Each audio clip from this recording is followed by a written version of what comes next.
ដែលការពីមុន CEO កាងក៏ធ្លាប់ជួបអ្នកប្រមាញ់ដែលមានស្គាល់ខ្លួនដូចជាសែងវូអញ្ចឹងដែរគេអាចបញ្ចេញខ្លួនមកម្ដងបានយ៉ាងច្រើនតែយ៉ាងណាមិញខ្លួនទាំងអស់នោះគឺគ្រាន់តែជាការបំភាន់តែប៉ុណ្ណោះនិយាយរួមទៅស្គាល់របស់អាគាត់តែងខ្លួនដូចជានិនចាហ្នឹងបានតែយកទៅបញ្ឆោតគេតែប៉ុណ្្នឹងឯងបើ The Mac វិញស្មើ0តែជាក់ស្ដែងស្គាល់ខ្លួនរបស់សែងវូដែល CEO កាងបានឃើញវិញខុសគ្នាដាច់ស្រឡះតែម្ដងវាមានសាច់មានឈាមនិងរាល់សកម្មភាពទាំងអស់សុទ្ធសឹងតែដូចជាមនុស្សពិតយ៉ាងអញ្ចឹង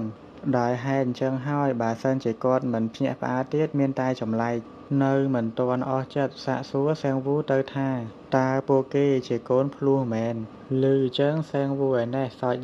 យកតែម្ដងមិនចង់ឲ្យគាត់ងឿងឆ្ងល់ច្រើនប្រញាប់បកស្រាយទៅថានេះគឺពិតជាក្លូនរបស់គេមែនម្យ៉ាងវិញទៀតគេនៅមានក្លូនមួយទៀតប៉ុន្តែពេលនេះគេបានបញ្ជូនវាទៅក្លឹបហាត់ប្រាណបាត់ហើយឮអញ្ចឹង CEO កាងកាន់តែងឿងឆ្ងល់បន្ថែមទៀតលាន់មាត់ថាអ៊ីជុំក្លូនចេះហាត់ប្រាណយកសាច់ដុំទៀតឮអញ្ចឹងសែងវូឯណោះក៏ប្រញាប់រៀបរាប់បាយអូហូស្តឹងបន្ថែមទៀតពីស្គាល់ក្លូនរបស់គេមួយនេះក្រោយស្ដាប់ការរៀបរាប់របស់សែងវូរួចរាល់ហើយ CEO កាងបានត្រឹមតែភ្ញាក់ផ្អើលតែប៉ុណ្ណោះសេចចឹងគិតមើលទៅស្គីរបស់អ្នកកំឡោះម្នាក់នេះមិនមែនជាស្គីរ៉េងអេសធម្មតានោះទេអញ្ចឹងពួកគេក៏បន្តការពិភាក្សាគ្នាទៀតដោយសែងវូចង់ដឹងថាបើសិនជាមនុស្សម្នាក់ចូលទៅប្រមាញ់នៅកន្លែងពីរផ្សេងគ្នាក្នុងពេលតែមួយតើអាចមានបញ្ហាអីដែរទេឮអញ្ចឹង CEO កាងប្រាប់ទៅថាបញ្ហាវាប្រាកដជាមានហើយព្រោះរាល់ការចេញចូលទៅប្រមាញ់ក្នុងកន្លែងនីមួយៗមានការកត់ត្រាការបរិច្ឆេទត្រឹមត្រូវអញ្ចឹងចំពោះបញ្ហានេះត្រូវទៅពិភាក្សាដោះស្រាយជាមួយនឹងអ្នកជំនាញនៅឯ Hunter Center ហើយដូច្នេះដោយហេតុតែមានការស្កែនកងដៃកំណត់អត្តសញ្ញាណអីផងដែរអញ្ចឹងគឺតម្រូវឲ្យសែងវូត្រូវទៅជាមួយនឹងគាត់ដូចគ្នាឮអញ្ចឹងសែងវូប្រាប់ទៅថាក្លូនរបស់គេនេះមិនអាចនៅដល់ថ្ងៃស្អែកពេលព្រឹកបាននោះទេព្រោះស្គីរបស់គេក៏មានខូលដោនដូចគ្នាព្រមព្រៀងគ្នារួចពួកគេក៏សម្រេចថានឹងទៅនៅពីថ្ងៃក្រោយបញ្ចប់ការពិភាក្សាក៏ចាប់ដៃសហការរីករាយមួយដោយសង្ឃឹមថាការងារនឹងជោគជ័យនៅចុងខែនេះរួចហើយសាច់រឿងកាត់មកកាន់រយៈពេល2ថ្ងៃក្រោយមកដល់ខាងមុខ Hunter Center សែងវូងាកឆ្វេងងាកស្ដាំមិនឃើញមាននរណាក៏ងឿងឆ្ងល់ឃើញសែងវូអញ្ចឹង CEO កាងដែលមិនដឹងថាមកដល់តាំងពីស្មានណាក៏បានប្រាប់ទៅថាមិនបាច់ឆ្ងល់អីនោះទេនេះមកពីគេមកលឿនខ្លាំងពេកមិនទាន់ដល់ម៉ោងគេធ្វើការនៅឡើយនោះទេមិនចង់អាយអង់យូរ CEO កាងក៏ប្រញាប់បបួលសែងវូឲ្យចូលទៅខាងក្នុងតែម្ដងទៅចូលមកដល់ខាងក្នុងឃើញថាមានអ្នកប្រមាញ់យ៉ាងច្រើនកន្លែងហ្នឹងអេដមីនអត់សូវយល់ម៉ានដែរមិញ CEO កាងថាអត់ទាន់មានណាគេមកនោះទេឥឡូវនៅក្នុងឯនេះសិតតែមនុស្សឡើងមកខ្នគ្នាយើងបាច់កាត់ច្រើនទេប្រឡងអត់ចេញទេអញ្ចឹងតោះបន្តទៅកាន់សាច់រឿងរបស់យើងទៀតមកដល់កន្លែងចោះឈ្មោះចូលកន្លែងប្រមាញ់ឯនេះវិញក្រោយដឹងបំណងសែងវូដែលចង់បានកងដៃកំណត់អត្តសញ្ញាណបន្ថែមបុគ្គលិក Hunter Center ថាសែងវូជាមនុស្សដំបូងហើយក្រៅពីចាំផើដែលបានស្នើសុំសំណើបែបនេះនិយាយរួមទៅចាំផើនឹងរហស្សនាមរបស់ Hunter Rank S របស់សហរដ្ឋអាមេរិកដែលចេញតាំងពីសាច់រឿងដំបូងគ្នាយើងតែ admin ភ្លេចឈ្មោះឲ្យគាត់នឹងបាត់ហើយមួយផ្លែតក្រោយមកបន្ទាប់ពីស្វែងរកឯកសារបានមួយសន្ទុះគេក៏បានប្រគល់ឯកសារមួយដុំឲ្យទៅសែងវូប្រាប់ថានេះគឺជាឯកសារស្នើសុំឲ្យគេយកទៅកាន់ការិយាល័យស៊ីវិលដើម្បីធ្វើឯកសារពាក់ព័ន្ធមួយចំនួនរួចហើយគេអាចស្នើសុំធ្វើតេស្តបង្ហាញស្គីបានហើយឃើញឯកសារច្រើនចឹងសែងវូឯនេះចង់កពោលមុខអញ្ចឹងចំពោះបញ្ហាឯកសារនេះគឺ CEO កាងជាអ្នកដោះស្រាយឲ្យសែងវូប្រាប់ឲ្យគេគ្រាន់តែរងចាំធ្វើតេស្តទៅបានហើយបន្ទាប់ពី CEO កាងរត់ឯកសាររួចរាល់អស់ហើយ ក៏ដល់ពេលដែលសាំងវូត្រូវទៅធ្វើតេស្តបង្ហាញស្គីមកដល់កន្លែងធ្វើតេស្តសាំងវូក៏ចាប់ផ្ដើមប្រមូលថាមពលម៉ាណាបញ្ចេញស្គីធ្វើការកោះហើយខ្លួនឡើងមកតែអ្វីដែលធ្វើឲ្យគេកពោលមុខនោះគឺគេភ្លេចថារាល់ពេលក៏ហើយខ្លួនឡើងមកម្ដងគឺវាមិនមានសម្លៀកបំពាក់នោះទេ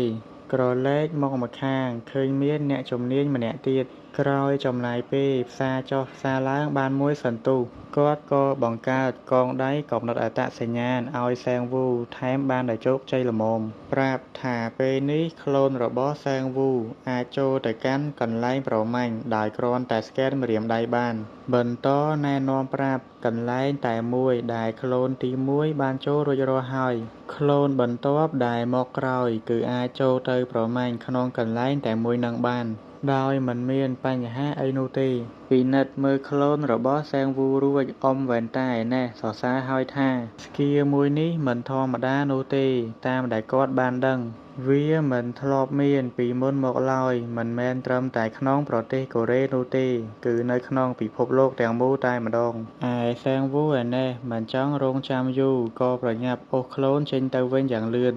ឃើញចឹងអ៊ំវ៉ែនតាបានត្រឹមតែគៀងនិយាយអីអត់ចេញនោះទេមកដល់ខាងក្រៅសាំងវូសប្បាយចិត្តខ្លាំងណាស់ប្រាប់ CEO កាងពីអ្វីដែលគេបានស្នើសុំគឺវាទទួលបានជោគជ័យហើយអញ្ចឹងសាំងវូគេមានបំណងចង់ទៅកន្លែងប្រមាញ់ភ្លាមតែម្ដង CEO កាងឯណេះឆ្ងល់ខ្លាំងណាស់ហើយមិនក៏សាំងវូឲ្យខ្លួនពាក់ម៉ាស់អញ្ចឹងឮចឹងសាំងវូបានត្រឹមតែអេះអន់ថាមកពីគេខ្លាចអ្នកផ្សេងចាប់អារម្មណ៍ច្រើនខណៈពេលដែលពួកគេកំពុងតែពិភាក្សាគ្នាយើងក៏ឃើញមានជនអាចកំបាំងម្នាក់ទៀតដែលកំពុងសម្លឹងទៅកាន់ពួកគេតាមការរអ៊ូរបស់គាត់មើលតែគាត់ក៏ទំនងប្រហែលជាស្គាល់ CEO កាំងអញ្ចឹងគាត់ម្នាក់នឹងគឺជា Gear Master ដែលមានឈ្មោះថា Shin Hae-sung បើសិនជា admin អានឈ្មោះគាត់ខុសអីសូមអធិស្ឋានផងគ្នាយើងភ្លាមក៏សម្រាលខ្លួនលោតចុះទៅជាន់ខាងក្រោមក្តាំងនិយាយទៅកាន់ CEO កាងថា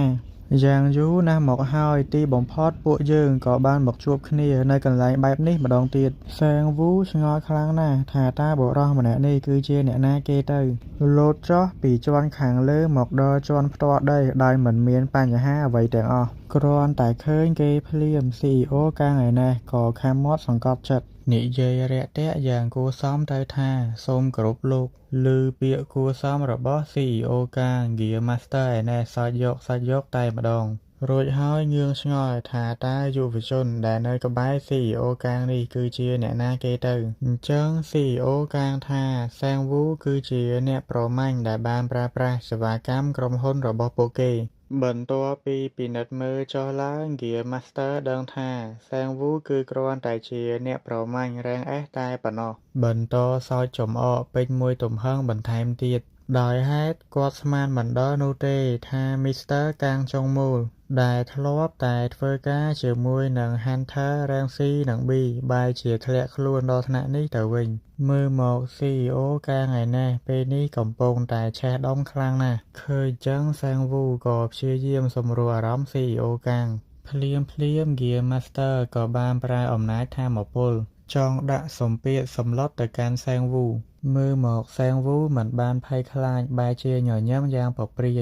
និយាយបញ្ចុះបញ្ចូលសរសើរ Gear Master មិនដាច់ពីមាត់ពាក្យសម្ដីសាំងវូហាក់ដូចជាធ្វើឲ្យ Gear Master ពេញចិត្តប្រែប្រួលអារម្មណ៍មួយរំពេចហាក់ដូចជាចាប់អារម្មណ៍នឹងសាំងវូជាពិសេសស្របគ្នានោះផងដែរជំនួយការ Gear Master ស្រាប់តែស្រេចហៅគាត់ពីចម្ងាយដោយហេតុតែពេលនេះអ្នករៀបចំកម្មវិធីបានមកដល់ហើយមុននឹងចេញទៅ Gear Master ក៏ឆ្លៀតសួរចង់ដឹងឈ្មោះរបស់សាំងវូប៉ុន្តែសាំងវូមិនបានប្រាប់នោះទេថាបើចង់ដឹង Gear Master អាចស្វែងរកដោយខ្លួនឯងបាន Gear Master ដូចជាពេញចិត្តនឹងពាក្យសម្ដីរបស់សាំងវូខ្លាំងណាស់អញ្ចឹងជំនួយការគាត់ឯណេះហត់ចិត្តនឹងចៅវាយខ្លាំងណាស់បានទូមានគាត់ជាហូរជាហែ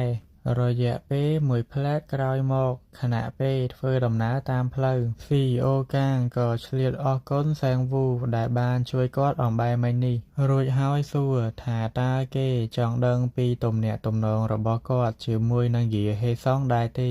ដែលតាមពិតទៅសែងវូគេធ្លាប់ស្រាវជ្រាវបានដឹងទាក់ទងនឹងរឿងមួយនេះថ្វីត្បិតតែនៅលើបណ្ដាញសង្គមអ៊ីនធឺណិតព័ត៌មានមិនសូវលម្អិតនឹងច្រើនក៏ពិតមែនយ៉ាងណាគេបានរកឃើញថា CEO កាងត្រូវបានគេបណ្ដេញចេញពីយាហេសុងឮចឹង CEO កាងដឹងភ្លាមថាមកពីព័ត៌មានរិចសុសសាយពេញបណ្ដាញសង្គមអញ្ចឹងសោះទើបបានជាមិនមានអ្នកប្រមាញ់រូបណាចូលរួមជាមួយនឹងក្រុមហ៊ុនរបស់គាត់សែងវូបន្តប្រាប់សូម្បីតែនៅក្នុងកន្លែងបញ្ចេញមតិយោបល់ក៏ដោយក៏មានបម្រាមហាមថាកុំឲ្យចូលរួមជាមួយនឹងក្រុមហ៊ុន CEO កាឲ្យសោះអ្នកដែលល្មើសនឹងត្រូវបានកំណត់គោលដៅទៅដោយហ្គាហេសុងដោយហេតុអញ្ចឹងហើយ CEO កាងក៏បានសួរសែងវូទៅថាហេតុអីបានជាគេជ្រើសរើសសេវាកម្មក្រុមហ៊ុនរបស់គាត់សែងវូឯណោះក៏តបយ៉ាងខ្លីទៅថា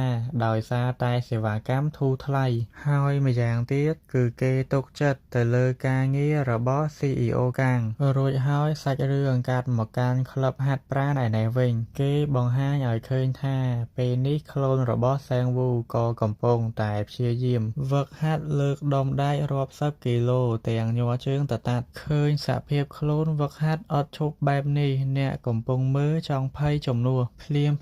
ខ្លួនស្រាប់តែទទួលបានសារដែលសែងវូបានផ្ញើមកគេប្រាប់ឲ្យខ្លួនបញ្ចប់ការហ្វឹកហាត់រួចហើយរៀបចំខ្លួនរងចាំនៅខាងមុខក្លឹបហាត់ប្រាណនៅវេលាម៉ោង 4 គេនឹងមកយកវាបន្ទាប់ពីឃើញថាខ្លួនរៀបចំចង់ចាក់ចេញទៅវិញហើយអ្នកដែលកំពុងតែមើលឯណេះធូនធុងពេញមួយទំហឹងតែម្ដងបន្ទាប់កាត់មកកាន់ល្អាងភ្នំមួយដែលទំនងជាសម្បុករបស់ពពួកបិសាចស្លែមក្នុងនាទីនេះយើងឃើញមានជនចម្លែកម្នាក់បានធ្វើការសំលេះរួចហើយបូមយកសារធាតុរាវដែលសល់ពីសំណល់សាកសពរបស់ពពួកស្លែមបន្ទាប់ពីប្រមូលបានគ្រប់គ្រាន់ហើយគេក៏បានចាកចេញមកពិភពខាងក្រៅវិញអញ្ចឹងជនចម្លែកដែលប្រមាញ់ស្លែមបែបមិញនេះគឺគ្មាននរណាក្រៅពីសែងវូនឹងឯងឈុតដែលសែងវូពាក់ចូលទៅក្នុងដងជន់អំបែមិញនេះគឺជាឈុតការពារសុវត្ថិភាពដែលហេតុតែនៅក្នុងដងជន់របស់ពពួកស្លែមគឺសម្បូរទៅដោយសារជាតិពុលអញ្ចឹងកន្លែងដែលជាសម្បុករបស់ពពួកសត្វបិសាចដែលអ្នក Hunter ឆ្លងតាមច្រកផុតថចូលទៅប្រមាញ់សត្វបិសាចហ្នឹងគឺជាគុកងងឹតឬមួយក៏ជាដងជន់នឹងឯងថ្វីត្បិតតែការប្រមាញ់ស្លែមងាយស្រួលក៏ពិតមែនប៉ុន្តែមិនសូវទទួលបានប្រាក់កម្រៃច្រើនប៉ុន្មាននោះទេអញ្ចឹងហើយទើបមិនសូវមានអ្នកប្រមាញ់ច្រើនមកទីនេះសែងវូគេមិនដឹងនោះទេថាតើរូបខ្លួនអាចទ្រាំនឹងសម្លៀកបំពាក់បែបនេះបានយូរប៉ុណ្ណានោះបន្ទាប់ពីស្រូបយកសារធាតុរាវដែលសល់ពីសំណល់សាកសពរបស់ពពួកស្លែមពេញធុងហើយអាចដាក់វាលក់ដើម្បីទទួលបានប្រាក់កម្រៃយ៉ាងណាមិញវាមិនស្រួលនោះទេត្រូវការភាពអត់ធ្មត់ខ្លាំងណាស់ត្រូវចំណាយពេលដល់ទៅ6ម៉ោងឯណោះហើយបើមានឈុតសម្លៀកបំពាក់និងឧបករណ៍ការពារល្អវិញនោះអាចនៅប្រមាញ់ពពួកស្លែមបានយូរជាងនេះទៅទៀតសែងវូដឹងថាកុំថាឡើយ6ម៉ោងត្រឹមតែ2ម៉ោងគេមិនដឹងថាអាចទ្រាំទ្របានឬក៏អត់ផងប៉ុន្តែបើជាខ្លួនលេខ2របស់គេវិញនោះគឺថាស៊ីផុយតែម្ដងមិនយូរប៉ុន្មានបន្ទាប់ពីខ្លួនរៀបចំខ្លួនពាក់ឧបករណ៍ការពាររួចរាល់អស់ហើយក៏បានចាកចេញដើរចូលទៅក្នុងច្រកផុតថយក៏មានការលើកទឹកចិត្តពីសែងវូដែលជាម្ចាស់បែកស្លុយខ្លួនចាកចេញទៅផុតសែងវូក៏បានបបួល CEO កាងទៅកន្លែងទន្សាយស្នែងវិញម្ដងដែលកន្លែងទី2នេះគេទុកភារកិច្ចទៅឲ្យខ្លួនលេខ1និយាយរួចងាកខ្វាច់ឃើញថា Nobody stay here អញ្ចឹងទើបនឹកឃើញថាគេភ្លេចទៅយកខ្លួនលេខ1បាត់ទៅហើយក្រឡេកមកមើលខ្លួនឯណេះនៅចាំម្ចាស់តែឯងមឹសនៅទៅនឹង